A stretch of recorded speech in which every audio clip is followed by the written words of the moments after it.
ఆకాశవాణి హైదరాబాద్ కేంద్రం. ఆగండి ఏంటి ఇలా వస్తుంది అమ్మ దీవెన శైలజ ఛానల్లో అనుకుంటున్నారా? అవునండి, మా నాన్నగారు శ్రీ ఆవుటి శ్రీశైలం గారు ఇవాళ ఆకాశవాణి హైదరాబాద్ కేంద్రంలో ఒక కార్యక్రమాన్ని రికార్డ్ చేసి వచ్చారు. తర్వాత అది ఎప్పుడు బ్రాడ్కాస్ట్ అవుతుందో చెప్తానండి. తర్వాత ఇలా నా రొటీన్ స్టార్ట్ చేశానండి. స్టార్ట్ చేసుకుంటూ ఈ విషయాన్ని తెలుపుతున్నానండి. మా నాన్నగారు ఆవుటి శ్రీశైలం గారు ఆకాశవాణి హైదరాబాద్ కేంద్రంలో బి గ్రేడ్ ఆర్టిస్ట్ అండి. తనకి మంచి వాయిస్ ఉంది, డైరెక్షన్. ఇదిగోండి మా నాన్నగారు. ఈ చిన్న అబ్బాయి వచ్చేసి మా చెల్లి కొడుకు గణేష్ కుమార్. ఈయన చిన్న బాలల క్యారెక్టర్కి అవసరం ఉండి తీసుకెళ్లారు. చిన్నప్పటి నుంచి నేను రేడియోని చాలా బాగా వినేదాన్నండి. ప్రతి ప్రోగ్రాం మిస్ కాకుండా వినేదాన్ని. అలాగే చదువుకుంటూ కూర్చున్నా కూడా రేడియో పక్కన పెట్టుకొని వినుకుంటూ చదువుకునేదాన్ని అండి. చాలా బాగుంటుండే అండి ఆ దినాలైతే నాకు.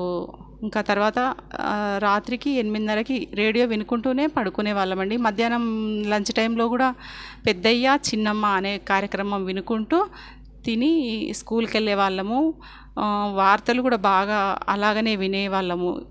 చాలా బాగుండే కదండి. మీరు కూడా నాలాంటి 90స్లో పెరిగిన బాల్యం గడిపిన వాళ్ళైతే కామెంట్ చేయండి. నేను ఈరోజు చెప్పిన విశేషాలు నచ్చితే కనుక లైక్ చేయండి, షేర్ చేయండి, సబ్స్క్రైబ్ మై ఛానల్ అమ్మ దీవెన శైలజ. తర్వాత బెల్ నొక్కండి, తర్వాత ప్రెస్ చేసి ఆల్ అని నొక్కండి. అన్ని నోటిఫికేషన్స్ వస్తాయి నా ఛానల్ నుంచి. అలాగే తర్వాత ఈనాడు పేపర్ కూడా బాగా ప్రభావితమైన అంశం అండి మనకు చిన్నప్పుడు. అతి చిన్న ఉన్నప్పుడే మా ఇంటికి పేపర్ వేసుకునే వాళ్ళు మా నాన్న.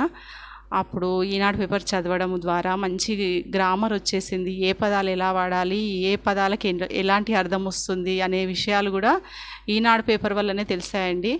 ఒకవేళ ఈనాడు పేపర్ లేకపోయి ఉంటే నా బాల్యంలో ఇప్పుడు ఇంత మంచిగా తెలుగు మాట్లాడలేకపోయే వాళ్ళమేమో అనుకుంటానండి. కరెక్టే కదండి. ఇది కూడా నచ్చితే కామెంట్ పెట్టండి ఈనాడు పేపర్ గురించి కూడా. తర్వాత టీవీ వచ్చిందండి మా ఇంటికి.